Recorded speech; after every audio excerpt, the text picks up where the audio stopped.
gotten a chance to read Machiavelli and been suitably edified? Well, it is edifying in a way.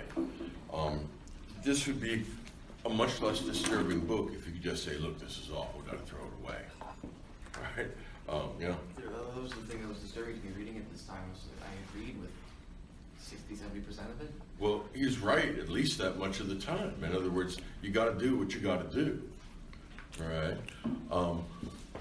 Machiavelli's point is pertinent in his time in Renaissance Florence, Renaissance Italy in general, but it's also true today.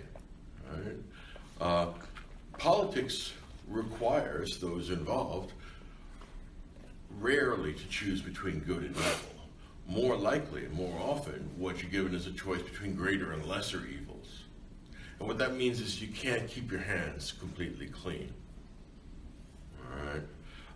If you get a chance, there's a very good movie about some of these moral dilemmas. It's called Eye in the Sky. You should have a look at it. It's about collateral damage. It's about Americans and Brits deciding whether to hit a terrorist building with a Hellfire missile. The problem is there's a little girl in front of it selling bread. And they can see her because, and it's actually true, our satellites are sufficiently powerful so that they can, if you flip a quarter, they can tell you whether it's head or tails from 200 miles up. It's really astonishing. Well, I guess you get what you pay for. The amount of money we throw into the military is enormous, and we get some pretty good results. I mean, the rest of the world is quite properly scared of us. But if you get a chance to see that movie, Eye in the Sky, it's about trying to figure out what are we supposed to do here. We do some utilitarian calculation, or do we just say, look, we don't kill children? Or if we say, or do we say, look, it's politically necessary, regardless of the fact that we all agree that murdering a child is wrong. We're going to do it anyway because we have to, because politics demands it. Those guys are about to go and kill 100 people. It would be a lot easier to sign on to that if Jesus were a utilitarian. As a matter of fact, Mill says Jesus was a utilitarian in utilitarianism, which is one of the least probable arguments of the 19th century. All right. So that I would recommend that movie to you because that's what politics is ultimately about. If you want to save the world, go to Washington. If you want to save your soul, go to a monastery. All right. Figure out what you're trying to get accomplished. Politician with no moral compromises, there's no such thing. Well, Ocasio-Cortez. All right. But you know, she wants to ban airplanes in 10 years, so she's completely off the wall. That being said, what do you think of Machiavelli? Yeah. I couldn't help but think everything he said was right. Not everything. Yeah, no, look, you're not far off there. This guy knows his stuff. I mean, there's a reason why we still read this. All right. Here's a hint. It was Stalin's favorite book. He kept it on his night table. What? Look, if you just thought about that, you would have figured that out without me telling you. All right. This is about winning. And check it out. Politics is about winning. Right? Politics is not about making stirring 4th of July speeches. Right? Talk is cheap. What you really want to do is get stuff done. All right? And that requires dealing with the world as it is and dealing with the other political players as they are. Now, one of the things you got to watch is that these other political players are as ruthless as Machiavelli himself. And those that are not as ruthless as Machiavelli himself, they were eliminated long ago. So there's a selection process here. And it selects out for ruthless Machiavellian politics, which makes its peace with evil. Leo Strauss, the great political philosopher, wrote a book called Thoughts on Machiavelli, and it's actually quite a powerful book, but he begins it with a line that nobody else in modernity uses. He says, I want to start off with the assumption that Machiavelli is a teacher of evil. And that's actually a really powerful, and it's kind of an in-your-face way to begin the book, because just about nobody else, particularly people that appreciate Machiavelli, they try and soft pedal the evil. In the same way that the advocates of Nietzsche say he wasn't really a proto-Nazi. Yeah, he was. All right, there's nothing I can do about that. Yeah. At the end of it, he talks about like if Italy follows all this, they will be good and like they'll be a secure country or nation. What happens to Italy after? They get invaded by the Spanish and the French. And die out. No, not they die don't die out, but they get ruined. beat, they get hammered again and again and again. 16th century Renaissance Italy is a political nightmare. The Italian peninsula is broken up into 5 or 6 city-states, none of whom get along. And the weaker ones, because they can't challenge the stronger ones, look for allies out of town. And that means France, because it happens to be right there on the border, but even more importantly, Spain. This is 1515. The money is flowing in. Spain could buy Italy at this point. All right? So they have the biggest, most formidable military apparatus of their age. Okay, so they get invaded pretty frequently, and they're caught up in these small-scale but bitterly contested wars between city-states. And Machiavelli is sick to death of this crap. First off, remember, he was a practical politician in Florence, and the 2 leading families that were battling it out were the Guelphs and the Ghibellines. And Machiavelli backs the wrong horse. His side loses a struggle for control of the Florentine government, and as a result, he's captured and then tortured for information. And my guess is, the best I can understand it, is that at some point on the rack, writhing in pain, he had the opportunity to think about politics. And he said, this is unsuccessful politics. Here I am being racked.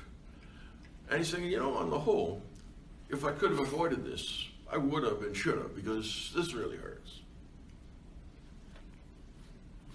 And what that means is that Machiavelli has a deep emotional as well as intellectual investment in his political advice.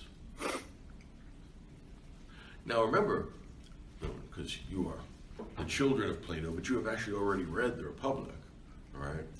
Plato's big concern in the Republic is to connect politics and ethics. All right? Machiavelli's concern here is to separate politics and ethics. All right? He said, look, nice guys finish last, or more precisely, nice guys don't finish at all. This is a question of survival. All right. His image of a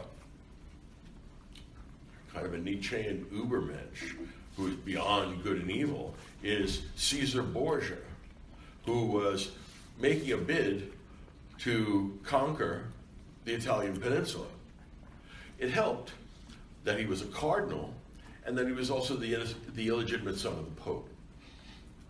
Hate it when that happens. All right. I mean, so there's very good reason. I mean, Machiavelli is a contemporary of Thomas More and Erasmus.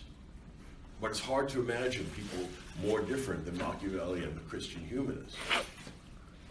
I really admire the Christian humanists. I have a very high regard for them. And I mean, More is a genuinely great man, and actually Erasmus is too. I like his humane, benevolent outlook in an age of fanaticism and cruelty. Machiavelli, on the other hand, he'd make the most ferocious of Renaissance politicians step back. Why? Because he says what lots of other people think. He's got the nerve to put it on paper. Yes. He says at several points, no more of this childish imagination. Let's talk about what's real. There we go. And what is real? Oh, the empirical world. Okay. History. Here's the deal. I mean, the empirical world is a nice way of putting it. All of natural science, or at least modern natural science, here I'm talking about the Renaissance and Enlightenment, modern natural science is based upon observation and experimentation. Can't have it without that. Okay. Well, that's for physical science. But for social science, there is also an empirical source, and that's called history. In other words, for economics or sociology or anthropology, whatever social science you want, there's no lab on the third floor, right? We don't do politics lab. You can't do politics lab. There's no such thing as history lab. So the empirical source of modern social science is history, right? And this science 3.0 is going to generate its own characteristic new politics and human sciences at the same time that it's going to produce new natural sciences, right? Remember, this happened with Thucydides and the pre-Socratics too. Pattern is always the same, all right? Okay, yeah. Speaking of Thucydides, there are several points where he sort of pays homage to the master. This is Thucydides revisited. That's right. Very much. That's exactly right. In a different context, right? Thucydides is looking at the imminent demise of Athens. So he doesn't have any suggestions how you can fix this, because this is the fourth act of a tragedy, right? And he's saying, look, it's a good thing I died in Act 4 because I know what's coming in Act 5. Yeah. Speaking of tragedy, though, Machiavelli is advocating that we follow the path of a tragedy. He says, imitate great men to the best of your ability, and maybe they went too far, but you will at least try. I'm just read the Greek tragedies. You know where this goes. Well, be careful here. If you were to change it from an irreligious to religious view, imitating great men might not be such a bad idea, like Professor Eckhart. That's true. All right, yeah. It counts a lot who you choose to imitate. Yes. I'm confused how he holds the Persians in such high regard. If I understand that they were a great empire, but The Persians were the first multicultural empire. In other words, they didn't impose their religious beliefs on the people they conquered. They said, look, pay the tribute. You can have your own king or your own government, whatever you like. You can worship your own gods. But the first of the year, we want our money. All right? And so it was a relatively tolerant empire. It was very large and existed until it was destroyed by Alexander the Great. So what it means is that a group of very ambitious Persian emperors decided to push the frontiers of their country further and further out and include more and more people. Machiavelli likes empires. so, but he would held that they had to rule in a colonial type form, right? Not like issuing. Depends on the kind of country or city that they've conquered. In other words, if the traditions of the city have been those of self-government, you got to lean on them and you got to watch them because they're dangerous. On the other hand, if they were previously held by an autocrat, you just switch autocrats; they don't care. They'll behave the same way. And actually, that's not far-fetched either. All right. Think of the collapse of the Soviet Union in 1989. We were already, okay, so you guys are now going to have Jeffersonian democracy. And the answer is no, we're not. Why? Because we're used to autocracy. And it's very likely we're going to drift to a different kind of autocracy immediately. And that's actually what happened. Look at the history of China, right? They're dominated by imperial dynasties. After the imperial dynasty system breaks down, would be 1912, for those that are watching, then you get the Chinese Communist Party after a bitter series of civil wars. And they're just as oppressive and just as authoritarian as the emperors had been. In other words, it doesn't matter whether the big man is the emperor, the son of heaven, or the secretary general of the Communist Party. They're autocrats. Cultures that have autocratic traditions don't feel the need for democracy because you don't want what you don't expect. This is related to an observation I made 20 years or so ago. That's when my daughters were very, very small. And the eldest of them was maybe 1 year old then. And we just started to switch them from that formula to solid food. And so we gave her things like, bananas or, baby food pears and stuff like that. But you ever want to see a true transformation? I mean, it's not quite a conversion experience, but it's close.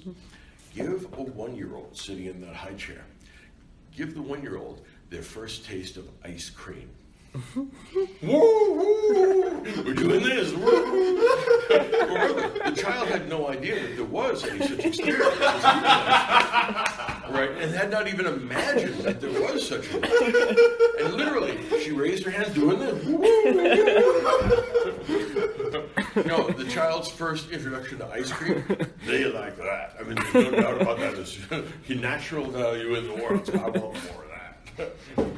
Get those pears away from me. This is what I want. So, it's true.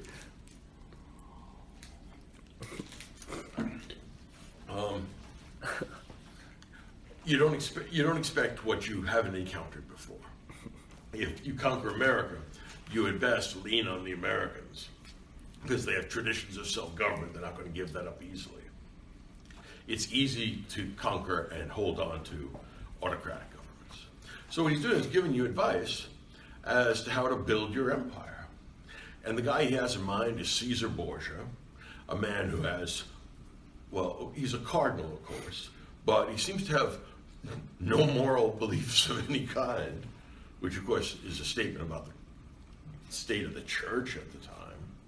But he was essentially a land pirate. But if a pirate becomes big enough, then he becomes a governor. Then he becomes a politician. And if he wins, then he becomes a legitimate politician. And Machiavelli says, it's like the old Oakland Raiders, just win, baby. This is about winning. All right? Coming in second is not an option. That means dying. Yeah? I thought it was really interesting how a politician's success, how much it relies upon their public visage. Sure. Plato, remember the difficulty that Socrates was given, or the question that Socrates was given? Socrates, when you take away all seeming of justice, and you just have the being of justice, and then you give another guy all the seeming, but none of the being, who's better off? And Socrates says, you're not going to believe this, but give me 3 books to explain this to you. And at the end of book 4, Glaucon is going to say, hey, I feel really stupid about this. Clearly, politics and ethics need to be bound up. Okay. Machiavelli is going to say no. All right. In fact, what you want is all the benefits that come from seeming to be just and good, virtuous and religious. And then you want to do, as necessary, entirely the opposite. Yeah. Because if that doesn't perfectly describe politics today, then Today? I feel like a candidate today, their entire platform depends on how they're perceived socially. Mm-hmm. That's right. By people that, how can I put it, are often low information individuals. Yeah. Several times during the book, I was thinking to myself, Trump might be a slightly better president if he listened to a little bit of this advice here and there. Yeah, a little knowledge is a dangerous thing. I don't want to introduce books into Trump's life at this point. God knows what happens then. Yeah, he'll tweet Machiavelli at this point. I can live without this. Along that lines, I feel like he kind of takes a Machiavelli approach where he's just like, I don't really care what you people think, I want to do what's going to win for the country. Right, but although you may do that, for the love of God, don't say that, which is what he actually does. But isn't that what Machiavelli's doing? No, Machiavelli says shut your mouth. You do what you got to do, but you don't explain. Look, you hold on to the assumption of piety and virtue and goodness, and then you do various photo ops with the Boy Scouts of America and with people that feed the homeless. Make sure no one ever hates you. Well, all right, that train left the station some time ago. But Machiavelli is onto something actually deeply important. All right, whether it's more important to be feared or loved. And Machiavelli says, let me tell you the truth about this. It's good to be loved in the sense that, well, people will often rally around you and contribute to your projects and stuff like that. But he said, look, when it comes down to it, fear you can count on. Love comes and goes.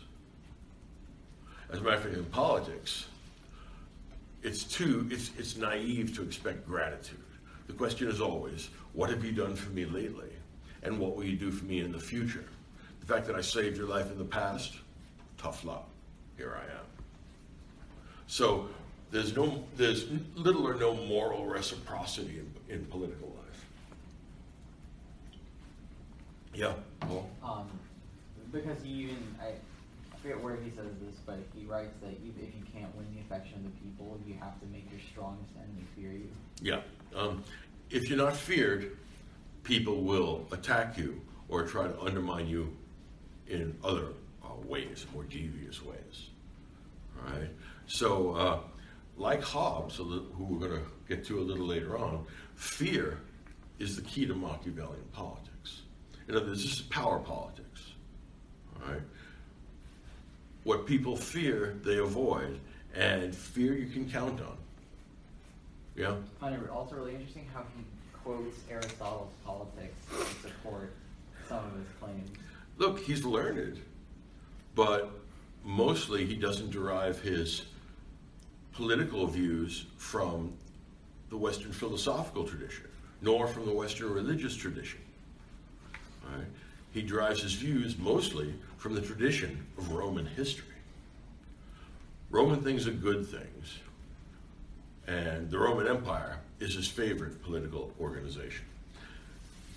What Machiavelli is doing is looking around at the state of Italy in the early 1500s and saying, I've read Livy, I've read Tacitus, I've read Polybius, and all these Roman historians are describing an astonishing achievement that lasted many centuries and took over what they knew of as the world. And Machiavelli is saying, look, our great-great-great-great-great-great grandfathers did that. What the hell is wrong with us? Why can we not get our act together? Because look, there's unity, there's strength in unity. If you unify Italy, France and Spain are going to be much less likely to invade. I mean, that's the big clarion call at the end. He gives some evidence of what I would call Italian nationalism. He said, look, I don't care who wins, but somebody mop up these city-states, get the job done, and when you do, you're the legitimate governor of Italy, and from there on, we can cast a covetous eye on all kinds of stuff. Yeah. Machiavelli also dedicates a fair portion of this book to talking about the papal Right. temporal authority, and then how does... It's not actually a fair point. It's a relatively small point. Here's how you handle it.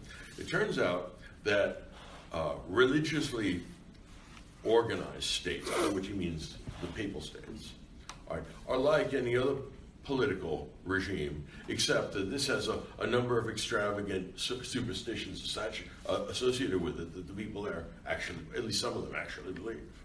So that makes this a particularly hairy and difficult problem to solve. It doesn't require finesse, it requires that you exterminate your enemies.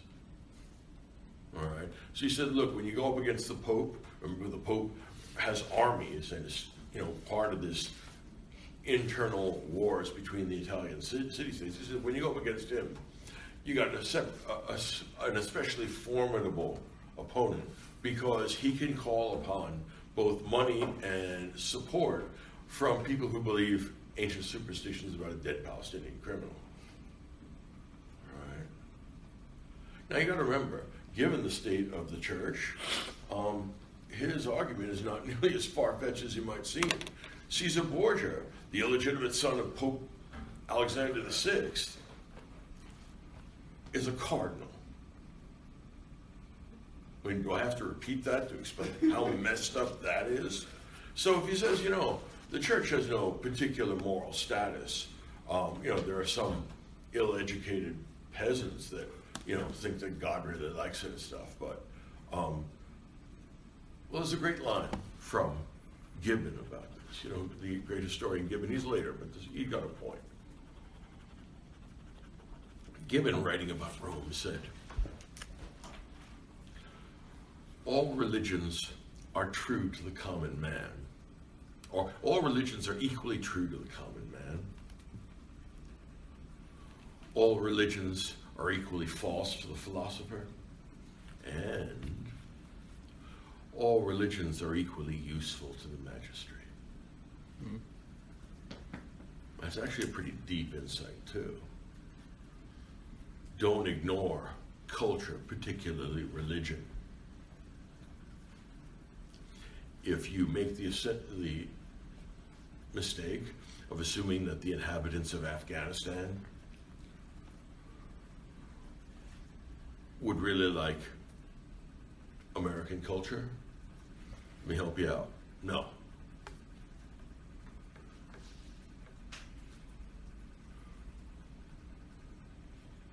Worth thinking about.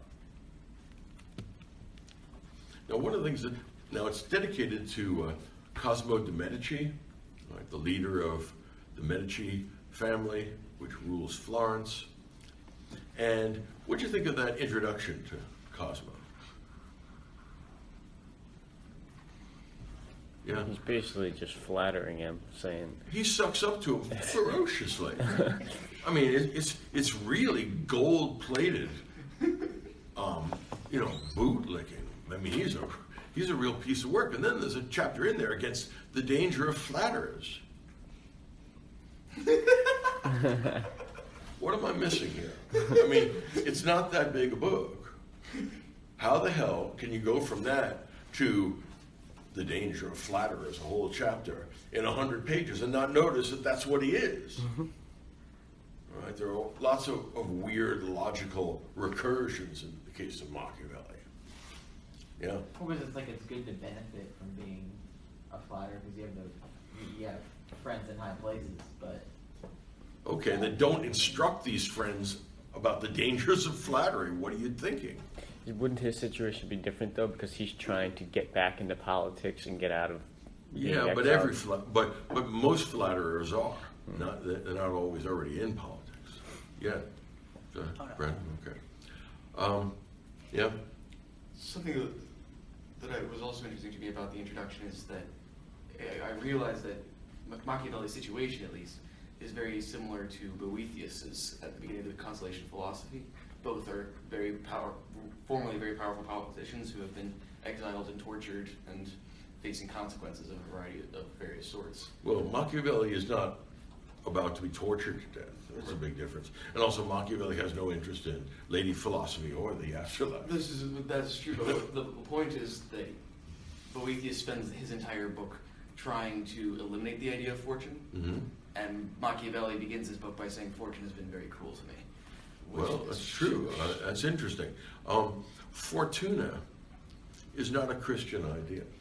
It's dumb luck. It's one of the few pagan ideas that the church immediately excluded. Right. And said, like, we're not doing anything with this. Right. And yet, despite the understanding of God's providence, do you experience the world as if there were no dumb luck in it? Do the most deserving people win the lottery? It doesn't look like that to me. Something worth thinking about. All right. Now, Fortuna, the old Roman god, the goddess of luck, right? What she does is offer him a safe exit if he turns out to be mistaken. Think about it this way.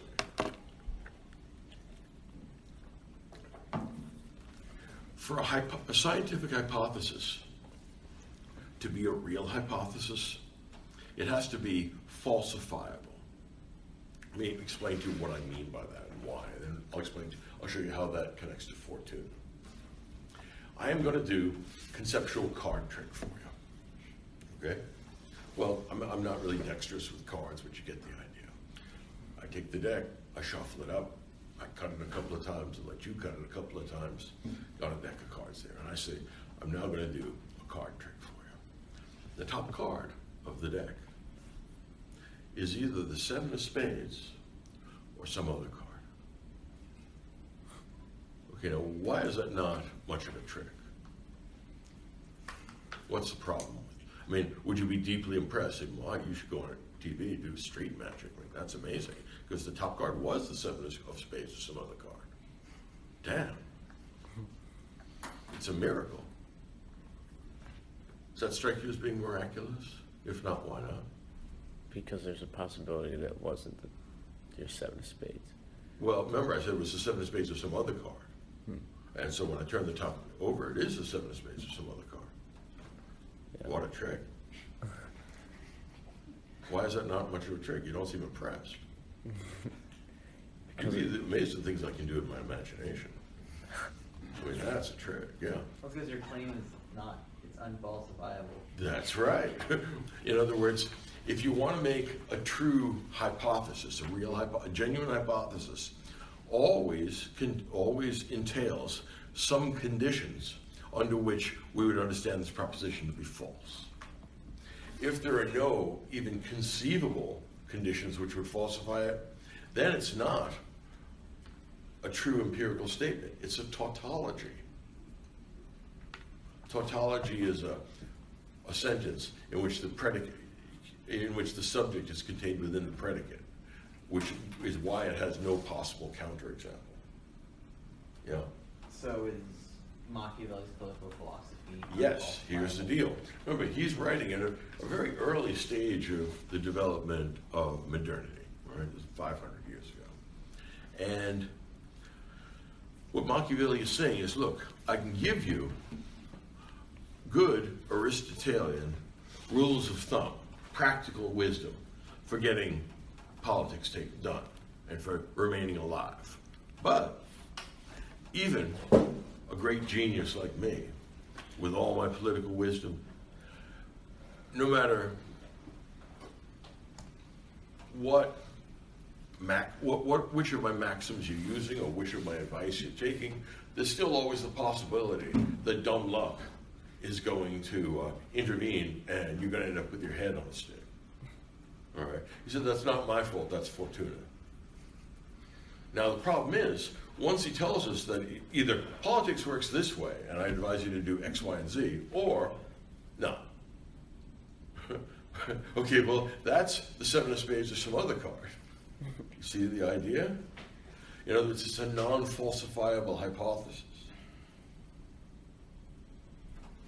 Right? He doesn't realize that that you can't have a genuine scientific theory, either in natural or even social science, if it can't be tested. Right? His covers every possible circumstance, and that's why it's untestable, unfalsifiable. So that's a problem that he has. But look, it's too much to expect that 500 years ago, someone will have worked out the logic of falsifiability. So let's give him a break on that. But that is, I mean, that's a much greater logical problem than the church's problem with this wayward Roman goddess, right, who doesn't really belong here, you know. How much of this do you think was written then in kind of as retaliation to politics, because he's so frustrated because even though he thinks he did everything right, he still got screwed over? That's Fortuna for you. Right, so he's a great example of that. And he wants revenge, but he also wants power for its own sake. I mean, apart from the revenge. Yeah, I'm sure that he's got a long memory, but I think that Machiavelli knows that he can't reveal his agenda. All right. All right.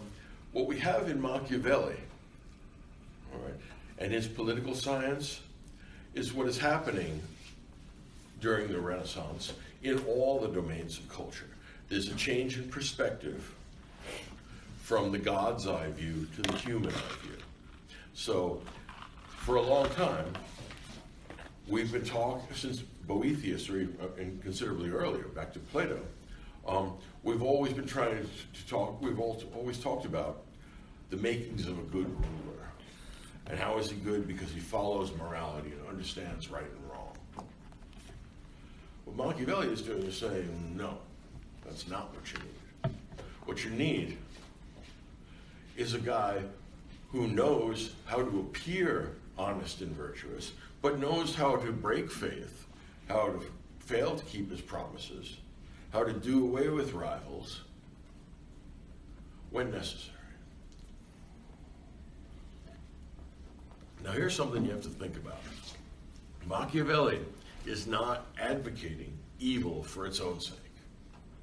In other words, he's not, who could I think of? The Marquis de Sade. All right?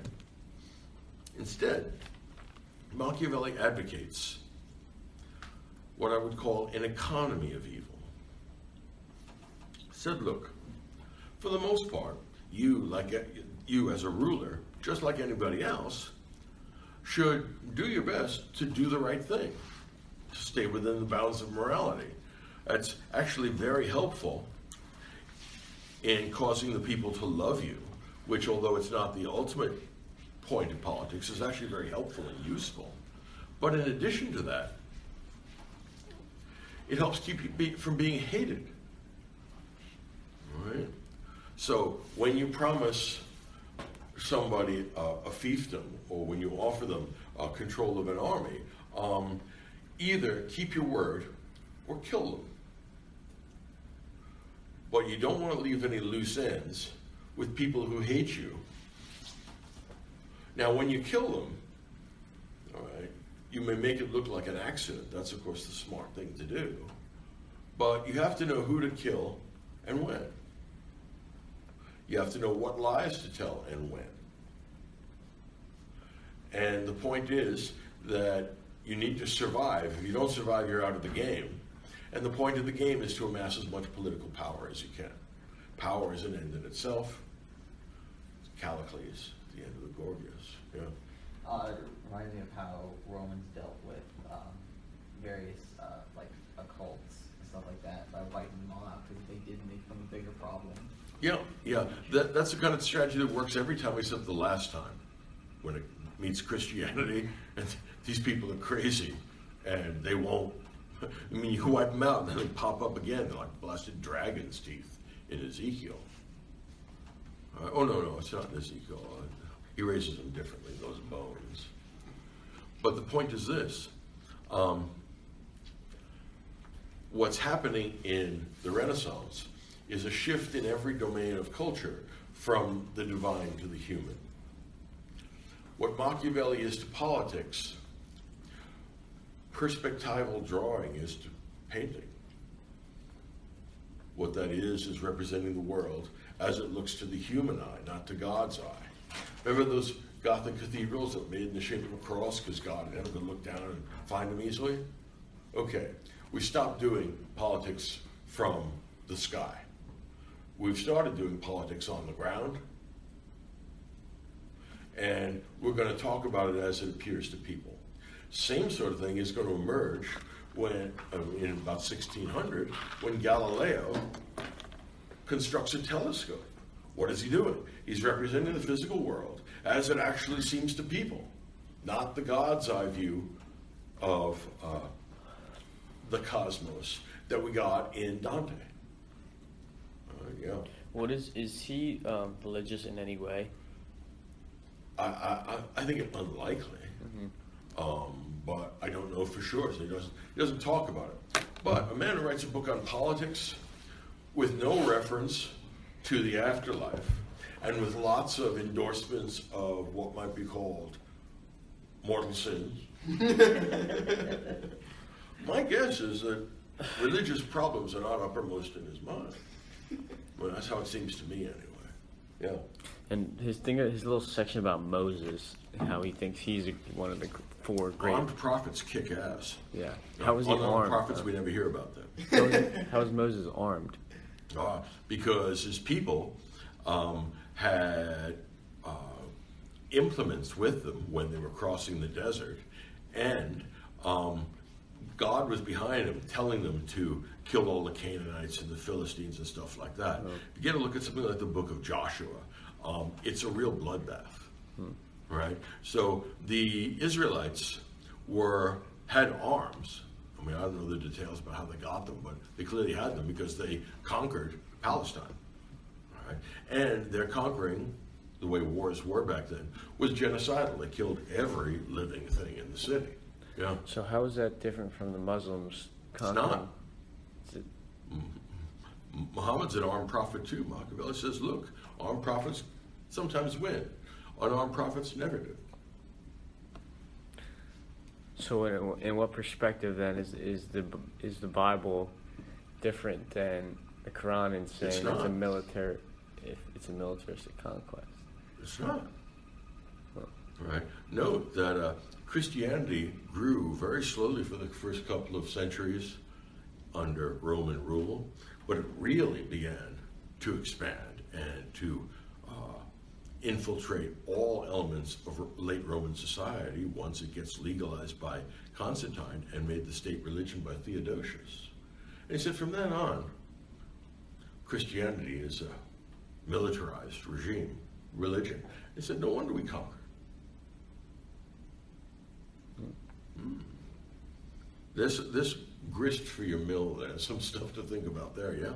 But it was able to take over the world's largest empire at that point without militarizing. And what was the world's largest Well, empire? I mean, it was able to. They were able to Christianize Constantine before having a standing army. That's true. That's true. The Christianization of Constantine is very dicey. I mean, the guy holds off on getting baptized until he's on his deathbed because he doesn't want to get snagged for any sins. Yeah, and it's only because he. Right. And he had a dream about winning. Yeah. And then because this nitwit believes that his dreams are information from the spirit world about military activities, says, look, you know, if I get victory under the sign of the cross, I'm a sign of the cross guy. And his religiosity is the thinnest veneer you can imagine. But he says, look, I'm not going to bite the hand that feeds me. The cross helps me win. You know, I'm with the cross. I'm down with the cross. All right. So what he argues is that religion can be important provided it has violence or the threat of violence behind it. Yeah. And just out of curiosity, what ends up happening to the city-states of Italy? Like, To what? They continue to get invaded by the French and the Spanish. For example, later on in the 1500s, this would be interesting, like this. The King of England has a problem, all right? His wife, who is actually the widow of his brother, seems unable to produce a male heir. Now, Henry VIII is excited about this, not for frivolous reasons. In other words, yeah, he has a weakness for women, but he's not the first or the last politician that that's going to be true of, all right? What he wants is to avoid being plunged into a civil war like the War of the Roses, which is what established the Tudor family as the kings and queens of England, all right? So he is understandable and justifiable in his search for a legitimate male heir. Without a legitimate male heir, there's going to be a free-for-all when he dies, and they get thrown back into civil war. He quite properly wants to avoid that. In other words, that's what any prudent magistrate would want. So he says, look, I have to unload my wife. And he says, well, look, it's unseemly just to toss her and marry another because, unlike Islam, Christianity doesn't allow for that. But in the past, not just in the past, but you'll find it in the future too, it turns out that it's really not hard for really powerful, influential people, like, say, kings, to find a way to nullify their marriage, which is different from a divorce, which God doesn't approve of. All right? Now, it's your best chance of getting a direct annulment is to go to the top, ask the Pope. So he sends a letter to the Pope saying, look, I have to unload Catherine of Aragon. Look, she's really, really devout, I know. And yes, we have a legitimate marriage, but I had some of my intellectuals dig through the Bible to find a reason why this is just woefully immoral.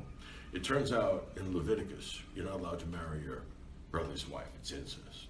So sorry that I am. All right, I have to unload this incestuous wife.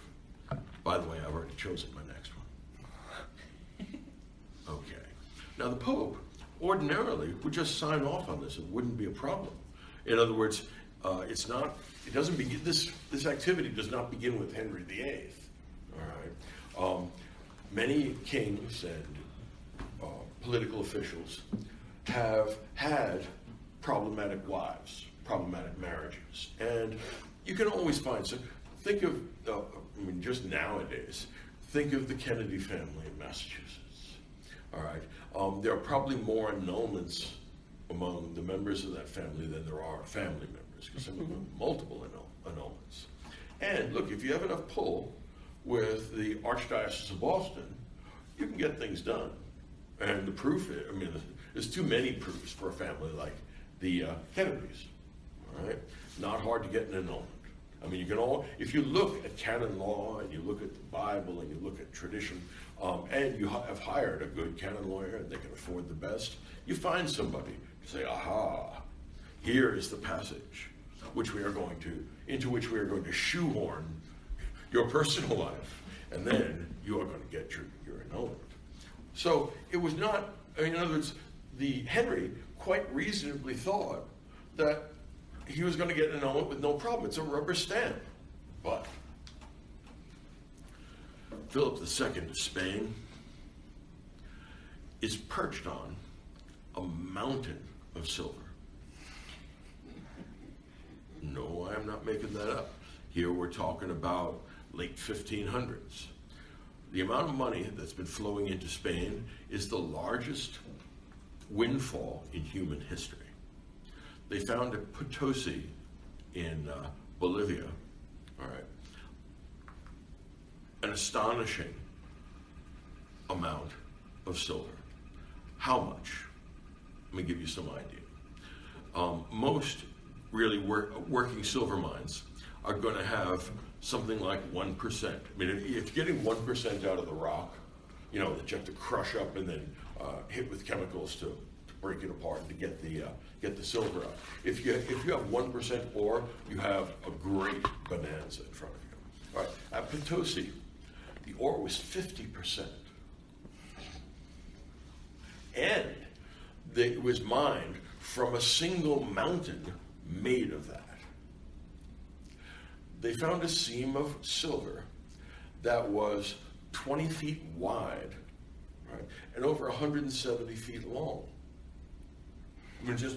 You pick it up and you got this big chunk. In other words, you have a lifetime's worth of money. You can just pick it up and put it in your saddlebags.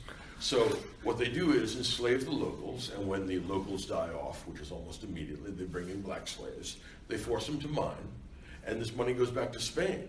Completely deranges the economy of Western Europe because nobody's invented economics yet, so no one knows what inflation is, and everything but silver becomes cheap, or rather becomes expensive.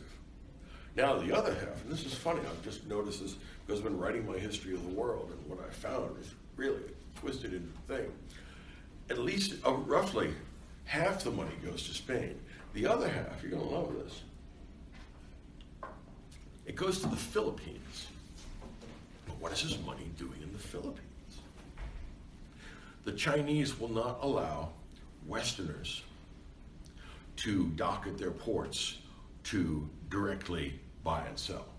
Instead, they send their merchants out to neutral ground, one of the islands of the Philippines, And it's one of the busiest harbors in the world at the time, because all of China's exports to Western Europe have stopped going along the Silk Road, because that takes 2 years to traverse. Here you just, a week you're out in the Philippines and you can sell it and bring it back. What they're doing is selling porcelain, silk, high value items, which means that they can get a lot of value into one ship. Right? And they said many ships. It's actually a regular port. Now, this is what's interesting about this. Right? They're bringing spices and silk and all the stuff that the Chinese produce that nobody knows how to do, like porcelain. Okay. Then the Chinese sell this stuff, but the West is so backward and the Chinese are so ethnocentric. There's nothing in the West that they want. So in other words, you can't bring them wheat or anything. There's nothing they want. All they want is hard money. Okay. What they get, though, and they get that hard money, completely deranges their economic system too, and they don't know why it's happening. All right. Now it gets even worse. At the same time, because what we're having here is an interaction between not Spain and China. This is an interaction between the New World and China, the Pacific coast of South America. What they do is they bring in a whole bunch of new crops. Like, for example, corn. And like, for example, sweet potatoes. And other useful objects, useful items. Now, here's the deal. This is one of the things I think is most astonishing in my researches and my thinking. It turns out that the Chinese have always had a strategy of maximizing their population by keeping them on the edge of subsistence. Right? Chinese peasant with a beer belly, no such thing. Right? You're getting just enough to remain alive. Okay. These new crops are high calorie, and the potato, of course, is among them. Potato, corn, and stuff like that. It grows even in bad lands, lands that would have been wastelands before that. And it also allows the peasants to increase their calorie intake. So this is something the peasants are desperate for. Okay. Problem is this. All right. In order to do this, they clear forests, and they also clear hillsides, that it's hard to grow rice on because you have to terrace it. You don't have to do that with potatoes. Potatoes come from the Andes. Stick it in the ground. Next year, you're going to have a whole bunch of them. All right? And you don't even have to harvest it. You can just leave it there, right? Pick it when you need it. So, this is many great advantages. Here's what happened, though. The unintended consequences. You don't like this. When they cut down those forests and planted those hills, they had to clear, of course, the hills to do that, bushes and shrubs and vines that were growing there. What happened was, as a result of these new farming methods, you had an enormous amount of water driving soil off the forests and off the mountains and hills. As a result, remember that China has always been and is today a water poor. Relative to their population, they have a very small amount of water. Okay. Once they start these new methods, all right, and because particularly corn and tobacco too, that becomes really popular. And that's addictive, so they really grew on that. So they got all these new crops. The result is it quickly exhausts the land, so they stop planting there and you move to someplace else. But once you do that, the rains come, wash all this dirt into the rivers, the Yellow River and the Huanghe. And as a result of this, remember how many people are in China and how many people we're talking about planting stuff? The result is that the rivers silt up. What else are they going to do? And what happens is, starting around 1550 and going on almost to 1900, what you had is the most terrible, once-in-a-century floods of the river, because again, the river, once it silts up, pushes the banks, and once you get water in there, as the silt rises, eventually the rivers start making new cuts in the ground. As a result, they are having these once-in-a-century disasters about every 5 to 10 years. They don't know why this is happening, because they don't see the big picture, because they don't realize that the change in crops has caused silting up of the rivers, which causes floods, which creates political disaster. Okay? So both China and Europe are benefiting from the connection to the New World, and they're also reeling from the outcome. Something worth thinking about. That's part of why China was so politically weak in the age of European contact. What they're having is environmental problems that they themselves caused, but they didn't know what was causing it. All right. So that's something worth thinking about. I know that I've digressed a bit here, but this is something worth knowing. All right, we come back to Machiavelli, though. All right, he says you have to be a lion and a fox. Why? Yeah. You have to be powerful but stealthy is what it is. In other words, you have to be able to deploy both force and fraud. In other words, for weak opponents, you just crush them. For strong opponents, you help them crush themselves. All right. Remember what Thomas More says about how the utopians make war? You bribe officials, tell them to bring us his head, we'll pay you for it. There are lots of ways to do stuff like that. Oh, now let me come back to Henry VIII. Here's the point of that earlier excursion. Henry VIII wants to get rid of Catherine of Aragon. In the 1560s, Spain is ruled by Philip II, and it's the richest country in the world, per capita, when you can't touch China. But the point is this: Philip II of Spain is very concerned about family reputation. So he sends an ambassador to the Pope to explain to him that if he grants a divorce for this completely blameless woman, Catherine of Aragon, that he will very shortly thereafter find his head on a stick. Now this gets the Pope's attention, since Spain now has the largest army and navy on that side of the world. And because the Spanish have successfully invaded Italy several times before, and this is before they started getting all this money, Pope says, well, all right, that's a problem. So he stalls, and he says, well, I'm thinking about this. I'm not really sure. Your biblical exegetes say that this is incest, but we're saying it's okay because he got I forget what a variance or whatever it is that you got, that kings get to marry their brother's wife. She said, look, you got the dispensation. I really can't do that. Henry says, oh, yes, you can. This is ridiculous. Look, any king would expect you to take care of this like that. Now, the Pope does not want to say, well, look, the nephew of Catherine of Aragon, Philip II, doesn't want his family honor besmirched by you.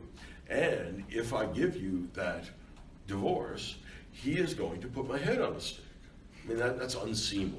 You don't want to give that as your papal reason for not voiding a marriage. So instead he says, I'm afraid I can't do anything for her. And Henry says, well, look, I am the King of England, and my job is to avoid civil war when I die. I need a living male heir. Catherine has been unable to give me that heir. She's got to go. And if you don't allow this divorce, I am going to join the Protestant Reformation. I'm going to start my own religion. It's going to look just like Catholicism, except that I'm going to replace the Pope with the king. And then I'm going to grant myself a divorce, and then you lose England for the Catholic side. The Pope said, "Oh, I'd really like to help you, Henry, but I'm staring down the barrel of the biggest gun in the world, and I'm not going to do that." All right. This is what generates the Protestant Reformation and eventually the martyrdom of Thomas More. All right. But it's politics. It's not about religion. Yeah. Why did he take it out on the Pope instead of taking it out on Spain? Because Spain would have kicked his butt. I mean, Spain is going to try and straighten things out in 1588 with the Spanish Armada. The Aztecs and the Incas paid for that. Not only that, I'd be tempted to say the Aztecs and Incas paid for the Enlightenment. What do you mean paid for it? They provided enough money to Western Europe so that they could create the first non-clerical intellectuals in the Western tradition. Right. Prior to the advent of the Church at the end of the Roman Empire, before that there had been secular intellectuals, all right, the Stoics, the Skeptics, the Epicureans. But after the rise of Christianity, intellectual life had been dominated by the Church. Often the only people who could read and write were clergymen. Okay. After about 1500, when this money starts flowing in, we have a lot of intellectual changes because of the increased access to Greco-Roman and Islamic texts. And it's possible to take a percentage of the population, mostly really smart guys, and to allow them not to work in the usual sense. They don't have to plow the field. You can allow them to examine the Bible, to give Henry arguments and stuff like that. And what that means, and what happens then, is for the first time intellectual life breaks away from Catholicism. So now we have secular intellectuals who don't answer to the Church. And the result of that, or one of the outcomes of that, is the rise of modern natural science. Unlike all the other cultures in the world, the West has an institutional advantage. It's called the university. There were lots of places where you could study and learn deep stuff all over the world, well prior to the advent of universities. Universities are uniquely Western, and they actually start in the 1200s. Places like Padua and Oxford. These intellectuals are no longer clergymen, and it's from this stratum of intellectuals that are not clergy that the great achievements of Western science are going to come at the time, during the Renaissance and Enlightenment. So, it turns out all the different threads of Renaissance culture dovetail together remarkably well. Machiavelli is something like the morning star of modern political science. Right? He marks a clear break, a clear turning of the corner, away from prescriptive political advice. It tells you what to do in order to be the kind of king that eventually gets canonized. A couple of the French kings, in fact, were canonized during the Crusades, or after they died, but during the Crusades. If you want to go to heaven, this is the way to do that. It's going to get you killed as a king, very likely. But assuming you're a religious believer, up we go. Right? Weren't the Christian warriors given a special great circle around Mars in the Paradiso? Okay. On the other hand, if you don't anticipate a future state of rewards and punishments, then that advice is futile and counterproductive. So Machiavelli is going to say, I want to give political advice to adults, not to children that believe noble lies. All right? And look, it's not like Machiavelli was the first person to give kings advice like this. It's that prior to Machiavelli's lapse into the bad taste of writing it down, people would say this quietly behind the scenes to the king, saying, look, I know you made a promise, but you can't keep it. If you do, you're going to throw the balance of power out, you're going to end up with your head on a stick. That head on a stick theme comes up frequently in Renaissance politics. All right? And he said, you should really avoid that. And the way to avoid that is to get them before they get you. But you can't have a reputation for being a bad man who lies all the time. Then no one's going to work with you. So you have to seem virtuous and good. And you have to be as wicked as everybody else, or more wicked. Now, the point is not to do as much evil as you can. The point is to deploy evil when necessary for your own political advantage. And when you do that, what you do is, it's preferable if you can have somebody else blamed for it. This is the art of the double cross and the art of the triple cross. You like that story of Orca? Yeah, I think his name is Orca or Orso, something like that. He's the second in command for a prince that's conquered a city. He says, that city is rebellious. Go in there because you're a really cruel and rapacious individual and kick their ass. Kill everybody that needs to be killed. Threaten everybody. Scare everybody. Show them just how fierce my regime is. And then the guy goes in and does that. And then, after the dirty work is all done, and this guy's been a lightning rod for everybody's hate, he comes back with his own men at night, and he has them cut Orca in half. And then they leave the two halves in the town square. The next morning, people think it remarkable that there are two halves of Orca in the town square. And then the prince comes out and says, I've heard this guy was really cruel and rapacious, and I won't tolerate that in my regime. You gotta like this. No, come on. You gotta give this guy points for style. That's a stylish thing to do, right? Well, no, and the problem is so much of politics works on principles like that. That's actually not, I mean, in other words, that's not unusual, right? It happens surprisingly often. You give somebody a job behind the scenes, and then afterwards you disavow all knowledge of that and say, I'm shocked that this guy's gone off the reservation. We'll have to do something about him. I got it. I'll cut him in half. Get the idea? All right. Now, here's the big question that I have. All right. This is the thing that makes me pause and consider. Has Machiavelli proved himself too smart for his own good? All right. Here's the problem. If you were a king, or if you were Cosimo de' Medici, and you got this book, and he's sucking up to you ferociously, and you sat down and read the book one evening. Notice this is not a giant treatise. This is the opposite of the kind of thing you get in scholasticism. Instead, this is supposed to be able to be read by a practical politician in an evening so that he can get the lowdown. In other words, this is the bullet points of how to run politics. Okay. If you were Cosimo de' Medici, would you hire Machiavelli? The funny thing is, I was thinking, is he tells you don't trust any advisor that instantly. You have to trust the ones that are respected. So when he's giving him this book and he's saying, yeah, that rule applies for everybody else, but listen to me right away, that doesn't make sense. Yeah? I wouldn't hire him, but I wouldn't take his advice.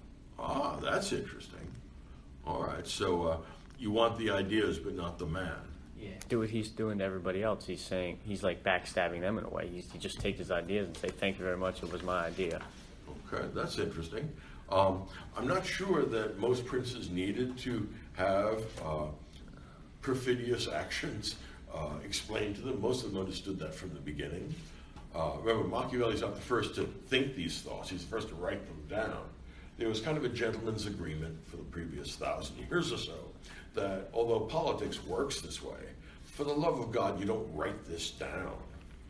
Who knows who, I mean, again, back to Plato's world, who knows who's going to read your book and what inferences they're going to draw? All right. So Machiavelli writes down what many other people have been thinking. Yeah. That's why I have, when I read this, I have a really hard time wondering if he's actually advocating for this stuff or if he's criticizing, like he's saying this is how these people. Some people have tried to read this as a parody, as a send-up of Machiavellianism. I think that's clever in the sense that it'll probably get your tenure because it's so improbable. But it looks to me, in other words, as Freud would say, sometimes a cigar is just a cigar. And sometimes a book about Machiavellianism is just Machiavellianism. It could be exactly the opposite of that. He does not strike me as being saturated in Platonic irony. All right? So I don't see it as a send-up. I think he's quite serious about this. All right. Now, one of the great things we're thinking about is that Frederick the Great of Prussia, the enlightened despot of the 17th century, he had a book attributed to him called Anti-Machiavel, in which he refutes point by point all of the Machiavellian arguments. So he shows himself to be an intellectual. That's what makes him an enlightened despot. And then he invades his neighbors. He's got the best and most efficient military force in Europe, not because Prussia is so big, but because it's just ferocious, and the whole state is on a war footing all the time. I wonder if he likes hunting, like Machiavelli said you're supposed to hunt.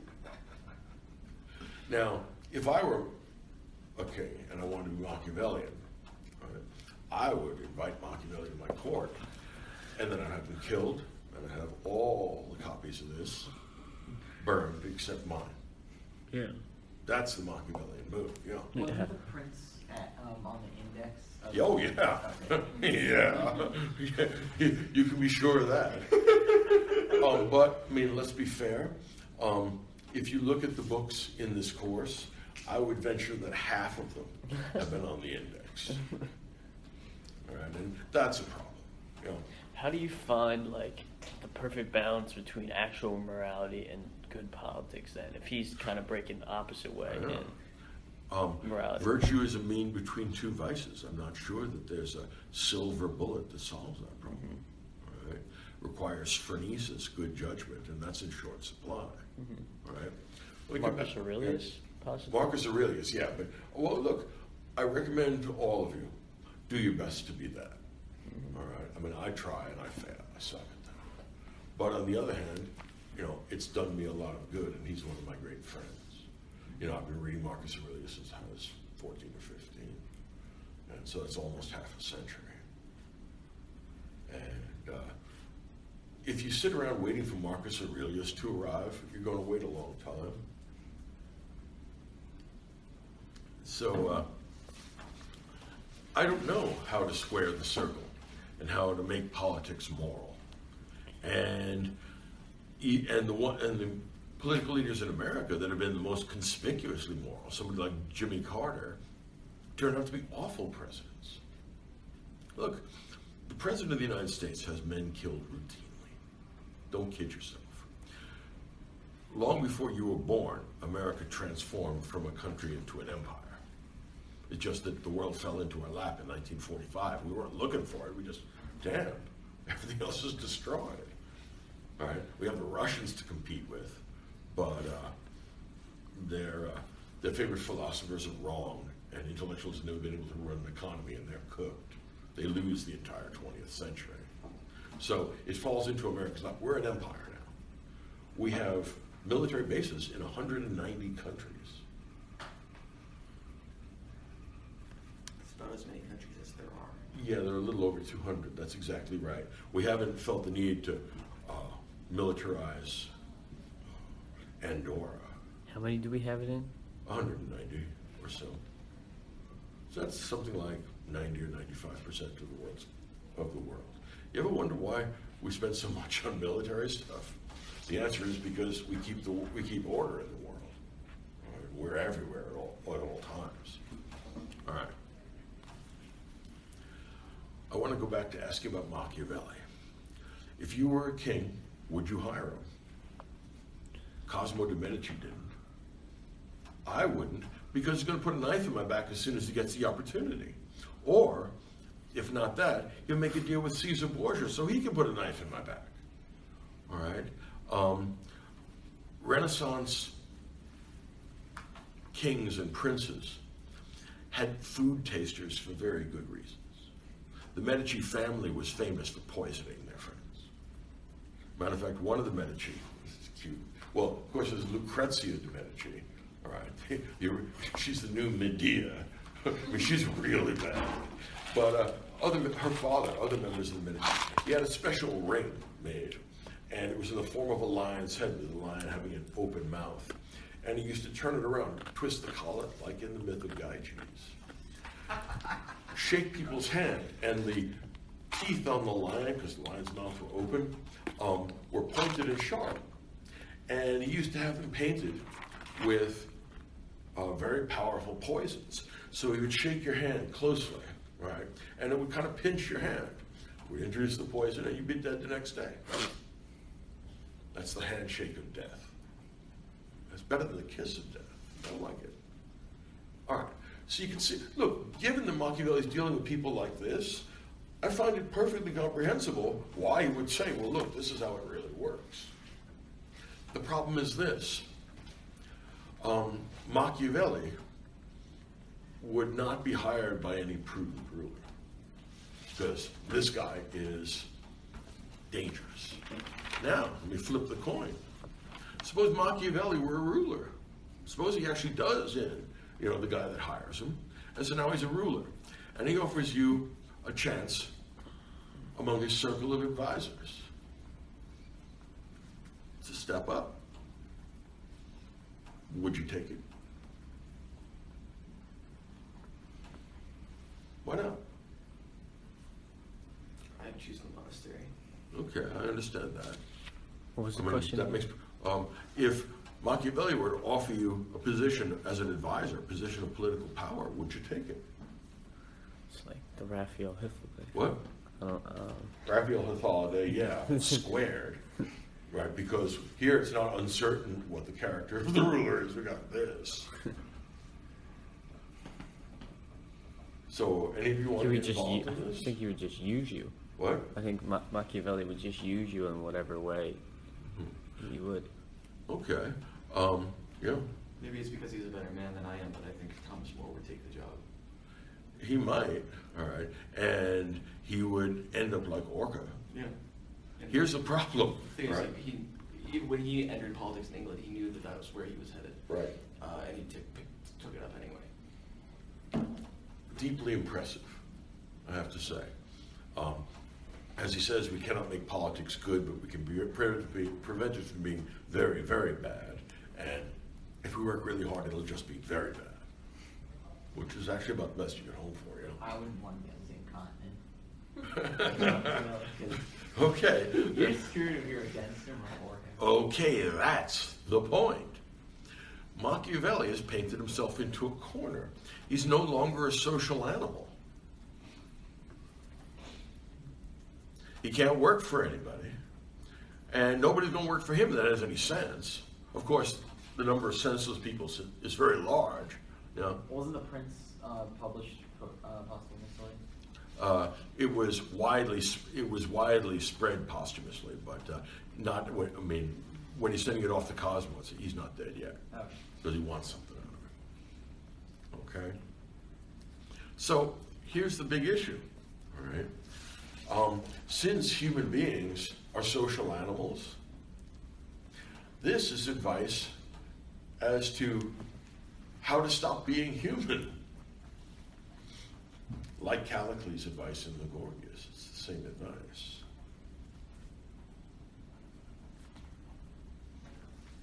Okay.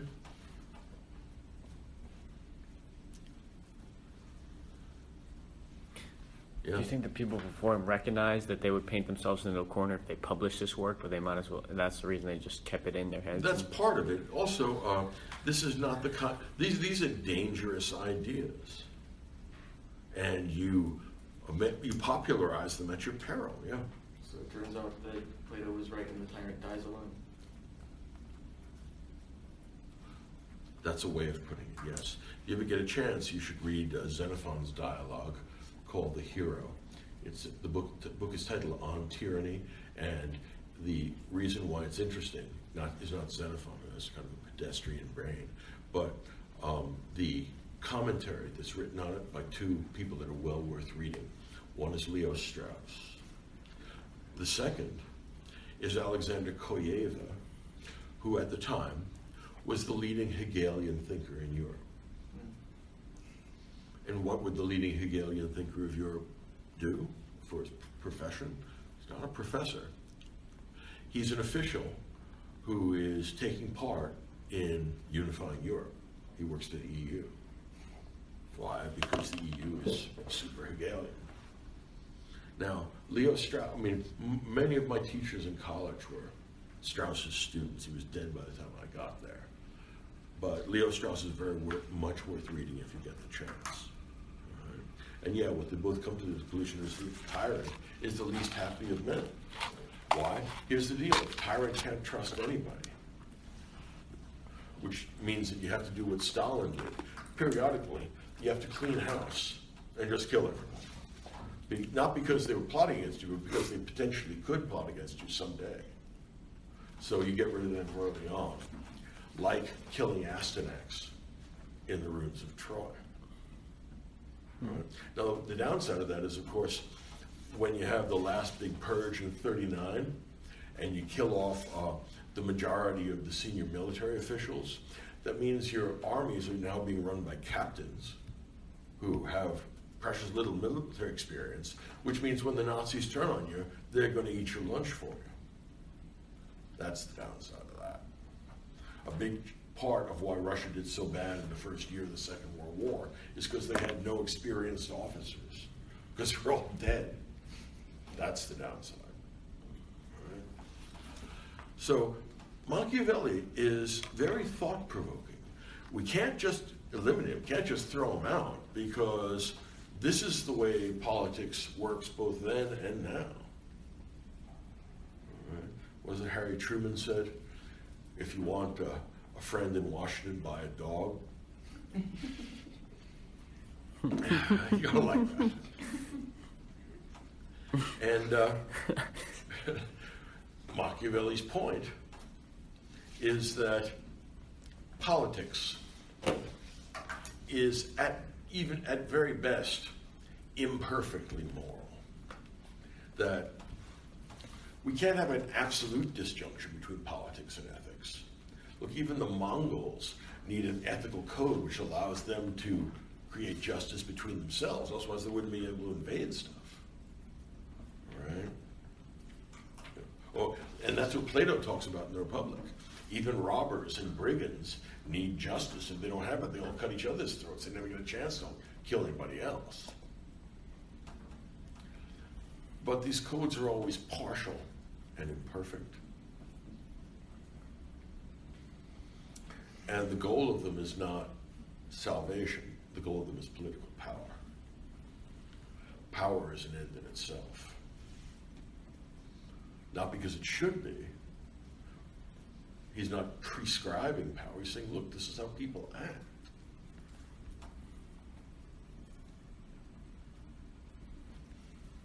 And he knows this from history, which means that we now have a new kind of social science. Machiavelli is to science 3.0 what Thucydides is to science 2.0. Remember when I said that there was always a social scientific element, a soft sciences, human sciences element to every scientific revolution? Well, Machiavelli is right on time.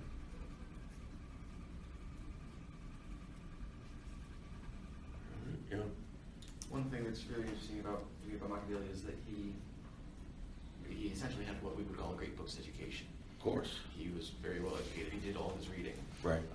And what it shows is that I'm not sure he spends all that much time with Augustine and Aquinas, but that's but still, he would have had access to them if he wanted to. well, yes, if he were interested. And he might be interested because you have to manipulate other people's superstitions. And so what's interesting to me about that is that it really becomes, I mean, the books do something to you, but it becomes what do you do with the books? Yes. I mean, everybody's got to confront this. in the same way that all Christians have to face the music and read their Nietzsche. Right? It's a harrowing experience, but we didn't come here to have fun. We came here to become educated and have fun on your own time. My time, read your books. All right. Now, just about at the end, I want to say that Thursday, you're going to like this. We're going to read one of Machiavelli's literary efforts. Damn, this is funny, and damn, this is weird. He wrote a play, a comedy, called Mandragola. All right, we're reading that for Thursday. And that is actually, it's short, it's accessible, it's funny, and it's really cynical. All right, and we're going to find Machiavellian politics has its humorous elements, which you wouldn't expect. What's it about? Oh, what it's about? It's great. An old man has a young wife, and some third guy falls in love with or is attracted to the wife, but can't get access because of the old man. So the old man has medical problems. He is told, because the young man bribes the doctor, that what you can do is you can take this root, the Mandragola root, and you give it to your wife. She will conceive and everything will be great. But this is what's important. The first man to have sex with your wife after she has the Mandragola root will die, because that's what the Mandragola does. So what you have to do is find some poor sap, like that young guy, to have sex with your wife so you don't die. I mean, this is just the most messed up thing you can imagine. And the wife just says, yeah, sure.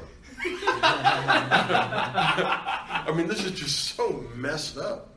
It's hilariously funny. In other words, it's Miller's Tale funny, and it's rude and crude and lewd. But Machiavelli is stealing a line from Plato. He is teaching you through art. Yes, it's very funny. Stop and think of what you're laughing at and why you think it's funny. This is a great book. You'll see, we'll have fun with that on Thursday. And if you get a chance, you should see what Vice President Pence has to say.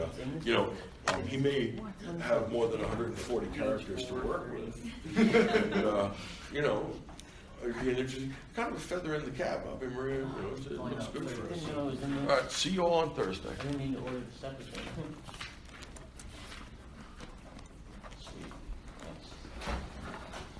Where are you on paper? Oh yeah, I have to write 2 sections now. For, more. Jean Paul, what did he say he was? S3. What?